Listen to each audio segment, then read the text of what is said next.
दशकों से हम सब ने एक ही बात सुनी है कि अमेरिकी हवाई ताकत अजेय है, एक ऐसी मजबूत ढाल जिसे कोई पार नहीं कर सकता।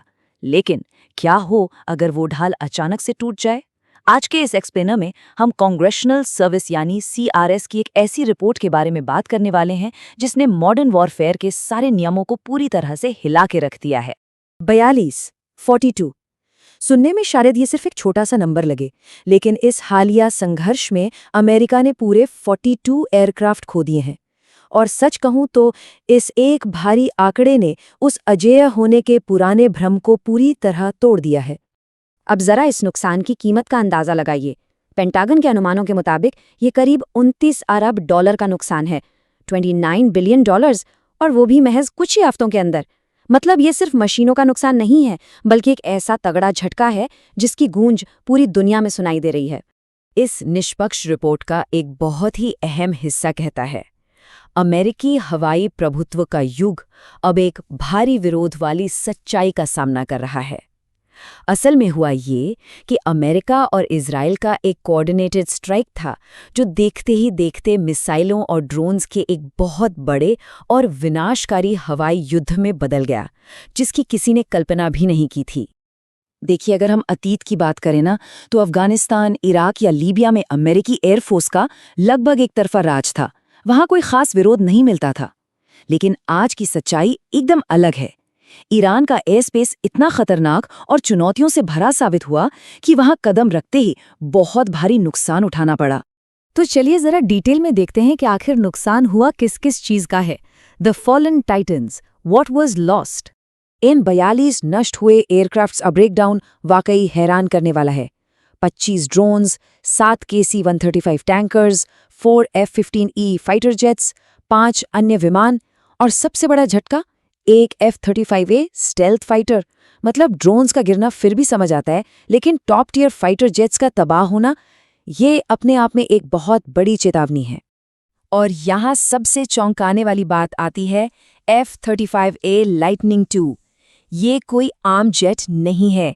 $100 मिलियन से भी ज्यादा कीमत वाला अमेरिका का सबसे बेहतरीन स्टेल्थ फाइटर। इसे बनाया ही इसलिए गया था ताकि ये रडार को पूरी तरह चकमा दे सके, लेकिन इसे बाकायदा ट्रैक किया गया और मार गिराया गया। अमेरिकी सैन्य तकनीक के इस सबसे बड़े प्रतीक का यूं गिरना यकीनन एक ऐतिहासिक पल है। और हाँ, जब हम MQ-9 रीपर ड्रोन की बात करते हैं तो याद रहे, ये कोई सस्ते या छोटे मोटे ड्रोन्स नहीं हैं। ये सर्विलांस और सटीक हमलों के लिए इस्तेमाल होने वाले कई मिलियन डॉलर के विशालकाय हथियार हैं। लेकिन एक एडवांस्ड मिलिट्री पावर के सामने ये हवा में काफी कमजोर और आसान शिकार साबित हुए। अब यहाँ एक बहुत ही दिलचस्प सवाल उठता है, आखिर दुनिया की सबसे बेहतरीन तकनीक को मात कैसे दी गई? The Iranian gauntlet defeating American tech. देखिए, ईरान के पास कोई जादुई छड़ी नहीं थी। उन्होंने एक बहुत ही सॉलिड 3 स्तरीय रणनीति का इस्तेमाल किया। पहला, उनका विशाल और मुश्किल पहाड़ी भूगोल।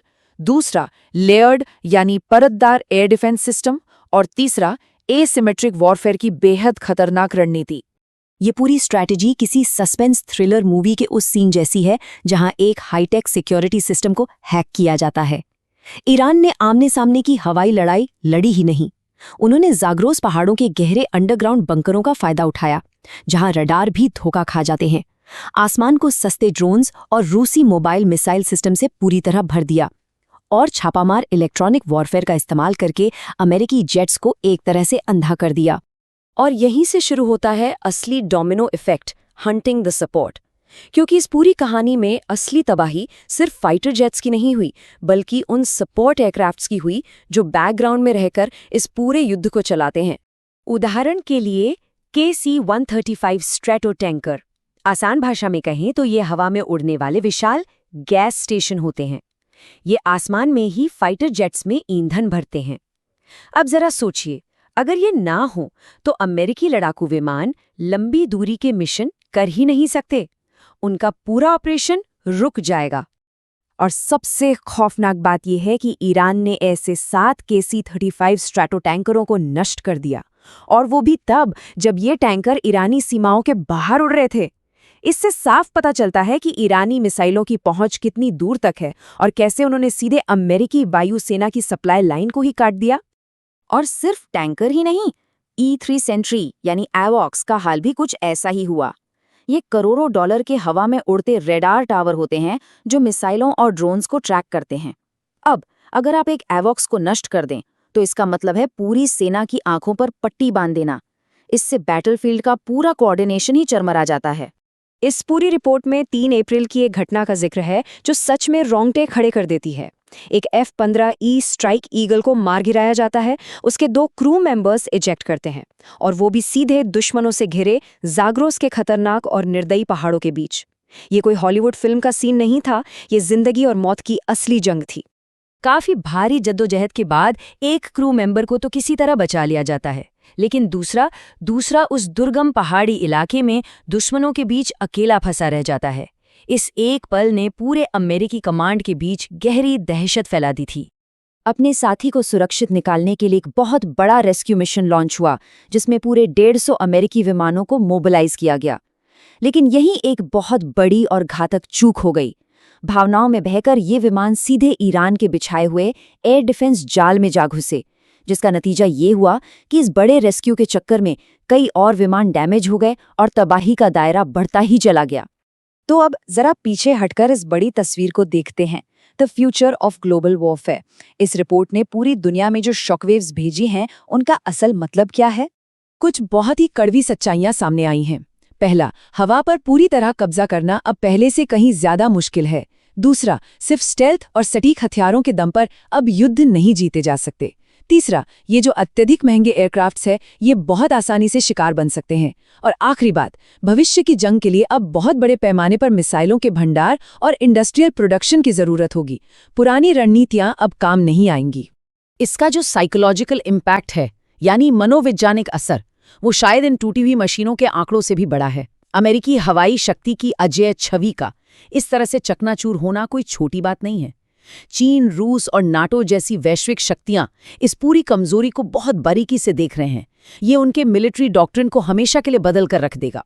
अब स्पष्टता और निष्पक्षता के लिए हम यहाँ एक बात बिल्कुल साफ कर दें। अमेरिकी रक्षा विभाग ने अभी तक इन आंकड़ों को आधिकारिक तौर पर पब्लिश नहीं किया है, लेकिन कांग्रेशनल रिसर्च सर्विस CRS की ये रिपोर्ट अपने आप में अत्यधिक विश्वसनीय मानी जाती है और डिफेंस एक्सपर्ट्स की माने तो भविष्य में नुकसान के ये आंकड़े और भी बढ़ सकते हैं। तो अंत में एक ऐसा सवाल जो हम सबको सोचने पर मजबूर कर देता है, अगर निर्विवाद अमेरिकी हवाई प्रभुत्व का युग वास्तव में समाप्त हो चुका है, तो कल के आसमान पर किसका कब्जा होगा? आगे क्या होने वाला है, ये देखना वाकई दिलचस्प होगा। इस एक्सप्लेनर में हमारे साथ जुड़ने के लिए बहुत बहुत शुक्रिया।